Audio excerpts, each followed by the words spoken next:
Booking करते हैं 4 लड़की का 5 लड़की का, तब जाते हैं। शादी ब्याह हो गया, बर्थडे हो गया, इसमें जाते हैं।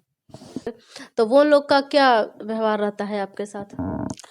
सबका तो नहीं बोलूंगी, पर जहाँ जहाँ हम जाते हैं 4-5 गो वहाँ पे कुत्ते निकल ही जाते हैं। जबरदस्ती डांस करते हैं, जबरदस्ती छाती छूते हैं, जबरदस्ती पीछे हाथ लगाते हैं, जबरदस्ती गोदी में उठाते हैं। इतनी गंदी गंदी हरकतें ऑर्केस्ट्रा में की जाती है ना, और उनको कुछ बोलो तो हाथ उठाते हैं लड़की के ऊपर, गोली तक तान के रखते हैं कि जबरदस्ती नाच। मतलब इतना कुछ झेलना पड़ता है ऑर्केस्ट्रा में? हाँ, कहीं कहीं झेलना पड़ता है। कहीं कहीं। कहाँ कहाँ जाती हैं वैसे? पूरे बिहार में। पूरे बिहार में? हाँ। कितना लगभग इनकम हो जाता होगा उससे? अभी तो कुछ भी नहीं हो रहा, लगन नहीं चल रहा, अभी फिलहाल टूटा फूटा लगन चल रहा है। अच्छा, आगे का आपका क्या प्लान है? जैसे अब आगे अपनी लाइफ में क्या करेंगी, कैसे क्या होगा? पढ़ाई लिखाई कहाँ तक की आपने? पढ़ाई लिखाई में पढ़ी कहाँ, 9th थी, 9th करके आई थी यहाँ पे, सोची कि पढ़ूंगी दोबारा से, 9th करूंगी, 10th करूंगी। माँ बाप तो अब अपनाएंगे नहीं। एक बच्चा ऐसे मेरे को बिना शादी किए हुए बच्चा कर दिया, कौन माँ बाप अपनाएगा। घर से भी गई, हर जगह से गई, और ना ही कोई उम्मीद है अब किसी से। एक बच्चा है, उसी के सहारे जीना है, और अपना लड़ाई लड़ना है, जो लड़ाई में लड़ रही हूँ। जो मेरे साथ हुआ है आज किसी लड़की के साथ। बच्ची के लिए क्या सोचा है कि उसके लिए क्या कुछ करना है, और अपने भविष्य में आप अपने लिए क्या करेंगी, ऐसा ये सब कुछ सोचा है आपने? बच्ची को तो पढ़ा लिखा के अफसर बनाना है। जैसे ये महिला थाना है जो घटिया, कम से कम ये ना निकम्मी के वजह से 3 साल की मेरी बेटी हो गई, उसको आज तक उसके बाप का नाम नहीं मिला। कम से कम वो तो दरोगा बनेगी, कम से कम और लोग को न्याय तो देगी।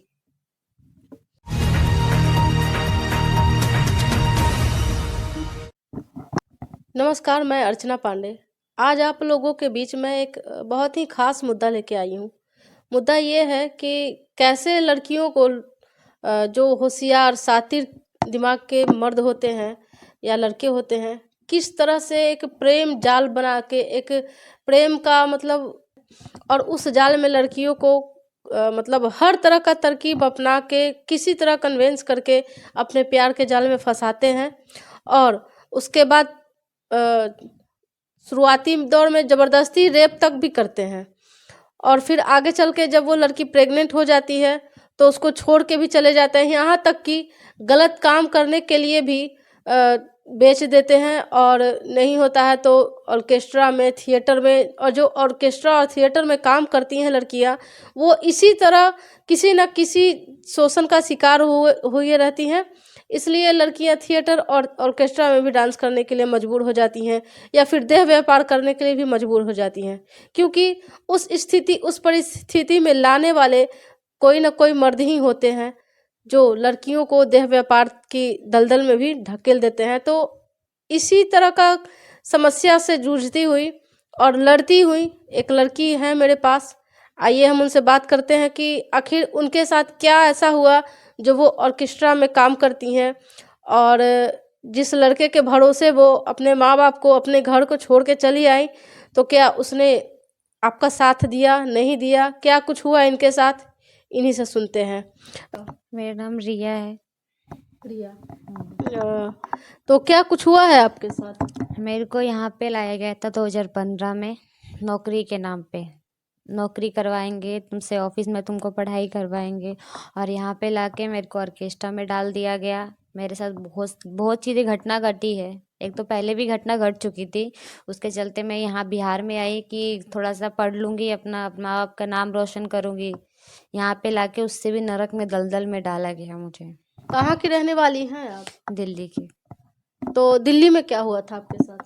दिल्ली में घटना घटी थी, उसके वजह से ही मैं यहाँ पे आई थी, और उस इंसान जैसे को। दिल्ली में आपके साथ रेप हुआ था? हाँ। कितने लोग मिलके किए थे? 4। 4 लोग मिलके रेप किए थे? वो केस मेरा हो चुका है, सजा भी हो चुकी है, सब चीज़ हो चुका। उसी सिलसिले में मेरे को यहाँ पे मेरे फैमिली ने भेजा था कि जाएगी बेटी, कुछ पढ़ लेगी, लिख लेगी, और 2 पैसा कमा भी लेगी, और यहाँ पे लाके भी मेरे साथ वही चीज़ की गई, उस चीज़ का फ़ायदा उठा के। मतलब पहले से ये पीड़ित थी कि 4 लोग मिलके इनके साथ रेप किए, और उसी का फायदा उठा के, सहानुभूति दिखा के, और भी उससे भी ज़्यादा बदतर दलदल में इनको ढकेल दिया गया। तो किस आदमी क्या नाम है वो उसका जो आपको इस दलदल में लाए? दीपक चंद्रवंशी। दीपक चंद्रवंशी। कहाँ के रहने वाले हैं वो? सालिमपुरा हारा। सालिमपुर अहरारा, मतलब पटना के यही? हाँ, पटना के। अच्छा, तो आपसे कैसे मुलाकात हुई? हम एक शादी में आए थे यहाँ पे बिहार में, वहीं से बातचीत बढ़ी, वहीं से मेरे को लेके आया नौकरी के नाम पे और लाके फिर ऑर्केस्ट्रा में डाल दिया, फिर मेरे साथ गलत किया जबरन।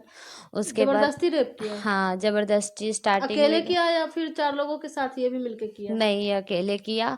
सब चीज़ जान के भी जानबूझ के मेरे साथ ऐसा किया गया, और उसके बाद एक बच्चा मेरा अबॉर्शन भी करा दिया गया। फिर दोबारा मेरे को प्यार से फुसला उसला के जब मेरे घर में भनक लगने लग गई, तो प्यार से फुसला फुसला के दोबारा से उसने वही चीज़ की। उस बार मैं प्रेग्नेंट रह गई, और फिर 7 महीने का बच्चा लेके मुझे भगा दिया गया। और महिला थाना में भी गई कंप्लेन लेके, महिला थाना भी नहीं सुनी। तो 7 महीना का प्रेग्नेंट आप थी उस समय आपको भगा दिया, साथ नहीं हाँ, रखा? नहीं। शादी किया था क्या? नहीं। अच्छा, सिर्फ शादी का झांसा दिया होगा। हाँ। और महिला थाना में आप कंप्लेन की है? कंप्लेन लेके स्टार्टिंग में मैं गई थी तो कंप्लेन नहीं ली गई, फिर जहाँ पे मैं रहती थी उस स्थानीय थाना भी गई थी, तो वहाँ पे भी मतलब कोई सुनवाई नहीं की गई। और रातों रात मुझे ये, और इसमें एक जो विलवो जो भैया हैं जिनको मैं भैया बोलती थी, उनका नाम तो नहीं बोलूँगी, बहुत अच्छे पद पे हैं, उनका नाम नहीं बोलना चाहूँगी, उन्हीं ने, इन दोनों ने मिल के मुझे दिल्ली भेज दिया गया। रातों रात 7 महीने का बच्चा लेके मुझे दिल्ली भेजा गया कि केस ना होए इन लोग के ऊपर, और रातों रात मुझे दिल्ली ट्रांसफर कर गया। तो कहीं ऐसा तो नहीं कि थाना वाले को पैसा दे दिया हो वो आदमी? दिया ही होगा, दिया ही होगा, नॉर्मल सी बात है। अब जब एफआईआर भी हो गई, इतना 1 महीना दौड़ के चप्पल घिस के थाने चक्कर काट काट के, फिर भी जब उसको 6 महीने तक अरेस्टिंग नहीं किया तो पैसा नहीं लिया होगा? ऐसा हो ही नहीं सकता है। यहाँ सिर्फ पैसे का खेल है बिहार में, पैसा फेंको। गर्दनीबाग महिला थाना से आपको कोई न्याय नहीं मिला? अभी तक नहीं मिला है, अभी तक नहीं मिला, अभी तक मेरे बच्चे का डीएनए टेस्ट नहीं हुआ है। क्या चीज का थाना बोलते हैं यहाँ पे? कोई थाना वाना नहीं है। मतलब थाने वाले को, इनका आरोप है कि थाने वाले को भी पैसा दे के उस व्यक्ति ने थी में फेवर में कर लिया, और इनकी केस की कोई सुनवाई नहीं हुई, और ना ही उस लड़के को कोई सजा दे पाई थाना। कुछ नहीं, थाना से मुझे कोई उम्मीद नहीं है, ना ही पहले थी ना ही मुझे अब उम्मीद है। अगर मुझे उम्मीद भी है तो कोर्ट से। अच्छा, कोर्ट में केस किया है आपने? हाँ, कोर्ट में नहीं, थाना में ही केस किया है। थाना में जब केस करने गई तो थाना में कोर्ट में ट्रांसफर हुआ, फिर कोर्ट से ही मैं लड़ रही हूँ। थाना ने पकड़ा, थाना ने 6 महीने से उसको फरार कर रखा था, वारंट भी निकला था, तो भी इसको 6 महीने से फरार कर रखा था। मैंने जबरदस्ती करके जाके रोड पे मार खा के, लात खा के, मैंने उसको जबरदस्ती करके पकड़वाया। एसएसपी सर को फोन भी किया वहाँ पे, तब थाना ने मजबूरन में उसको पकड़ के अंदर किया। और अभी वो अंदर है या बाहर है? बाहर है, धमकी दिलवाता रहता है, रोड पे कमेंट करवाता रहता है लड़का लोग से। जब भी हम जाते हैं खैतान मार्केट तो वहाँ पे 4 गो लड़का बैठ के कमेंट करता है। कमेंट कोई थाना तो बिल्कुल नहीं सुनता, गांधी मैदान थाना भी नहीं सुनता है। मतलब कि उस पर जो केस हुआ, अरेस्ट वारंट निकला होगा, तो वो अरेस्ट नहीं हुआ? वो अरेस्ट बहुत मुश्किल से हुआ था, वो भी मैंने खुद करवाया था अपने हाथ से, थाना ने नहीं किया था। थाना से मुझे बिल्कुल भी उम्मीद नहीं है, बहुत घटिया थाना है। और उसको अभी बेल मिल चुका है क्या? नहीं, उसका बेल टूटा है। अभी तुड़वाया? हाँ, बेल टूट गया है कोर्ट से। देखो अब फिर अरेस्टिंग करती है कि नहीं करती है, अभी भी ऐसी करेंगी मेरे साथ। और अभी तक मेरा केस को 3 साल होने जा रहा है, अभी तक ना ही मेरे बच्चे का डीएनए टेस्ट हुआ है, ना ही मेरे को रहने को घर मिला है, ना ही मुझे खाने के लिए कुछ खाना तक मिलता है उसके तरफ से। इतना सब कुछ करके छोड़ने के बाद भी, और थाना को सिर्फ पैसा चाहिए होता है। हुआ तो इस पर आप बाकी लड़कियों को क्या संदेश देना चाहेंगी?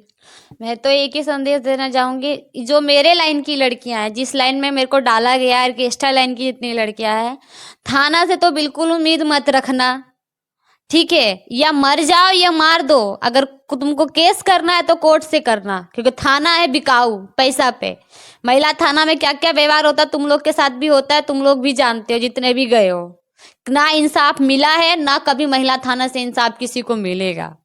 अच्छा, आप जब शुरुआती दौर में इस आदमी के साथ आए, दीपक कुमार के साथ, तो शुरुआती दौर में कैसा रिश्ता था आपका उसके साथ? स्टार्टिंग में तो जबरदस्ती किया, फिर बहला फुसला के धीरे धीरे बोला कि हम तुमसे शादी करेंगे, ये करेंगे, वो करेंगे। मतलब स्टार्टिंग में जबरदस्ती रेप किया? हाँ, जबरदस्ती किया। रूम में बंद भी रखता था स्टार्टिंग में मुझे। उसके बाद धीरे धीरे फुसलाने लग गया। जो कहते हैं ना कि एक पूरा जाल बिछाना, उसने पूरा जाल बिछाया मेरे को फंसाने के लिए कि चलो कोई बात नहीं, अब हो गया, जबरदस्ती किया, कोई बात नहीं, हम तुमसे शादी करेंगे ना। और शादी भी नहीं किया, बिन भी आए माँ बना के रख दिया, और बच्चे को नाम भी नहीं दे रहा है। अभी वो आपका बच्चा कहाँ है? मेरा बच्चा मेरे पास है। आपके पास है? उसको जान का खतरा है। तो क्या कहना चाहेंगे बिहार सरकार से और बिहार पुलिस से? पुलिस से तो मुझे बिल्कुल भी उम्मीद नहीं है। बिहार सरकार के पास तो जनता दरबार जो लगता है उसमें भी आवेदन दे के थक गई, वहां से भी कोई सुनवाई नहीं, अभी तक कोई सुनवाई नहीं। क्या मैं बोलूं, सरकार पुलिस दोनों एक जैसी है, भ्रष्ट है यहाँ की। वही दिल्ली में चले जाओ आप, लड़की जाके बोलती है तुरंत ही उसको अरेस्ट किया जाता है। यहाँ पे पैसा लेके चुपचाप बैठा जाता है खाली। तो ये एक सबक है उन सभी लड़कियों के लिए जो किसी भी अनजान आदमी के प्रेम में फंस जाती हैं, और जान या अनजान, मान लिया आपके गली मोहल्ले में भी अगर कोई ऐसा लड़का है, कोई आदमी है, और आपसे मीठी मीठी बातें कर रहा है, आपको बहला फुसला के आपको घर से दूर ले जा रहा है, तो इन सब झांसा में ना पड़े, अपनी पढ़ाई लिखाई पर ध्यान दें और अपना करियर अपने बनाए, बाकी दूसरों पर आश्रित ना रहे, निर्भर ना रहे। और मर्द पर, किसी भी बाइली मर्द पर तो भरोसा एकदम ना करें, क्योंकि अगर आप भरोसा करके आती हैं, उसके साथ जाती हैं, तो आपके साथ भी यही हर्ष होगा जो इस बहन के साथ हुआ है।